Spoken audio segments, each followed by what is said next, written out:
Curiosity may have killed the cat, but satisfaction is what brought it back. According to the New Oxford American Dictionary, satisfaction, the fulfillment of one's wishes, expectations, or needs. I only know a handful of people who actually know the second part, that satisfaction brought it back. This motto, curiosity killed the cat but satisfaction brought it back, has been a pillar in my life ever since I was a child. Ever since I was breaking my toys to see how they worked, or putting them together to make a new one. Curiosity has always just been a big part of my life. I think it was curiosity that led me to take my forensic science class. And through this class, I've discovered what my future may be. In lesson number 6, we discussed human remains. Now, what made this lesson stand out the most to me was that we had to do a virtual autopsy.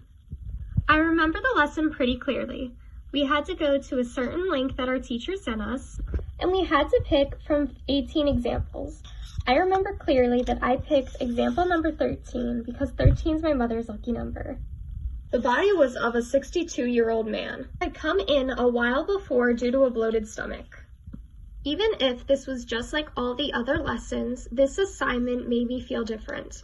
This assignment made me feel like my entire career was on the line. This virtual autopsy felt like it was the real deal, like it was an actual obstacle in the way of me achieving my dream. I remember going through all of the pictures and all of the information and looking over everything with a careful eye. And that's where I found it, right there, in the liver. I reread everything one more time to make sure I got it right, and I did. The answer was liver failure. My assignment was done. Liver failure is what killed this man. Even if it was only one assignment, I felt like I was getting closer and closer to my goal. That assignment felt like the answer to me. That assignment felt like I could actually do this.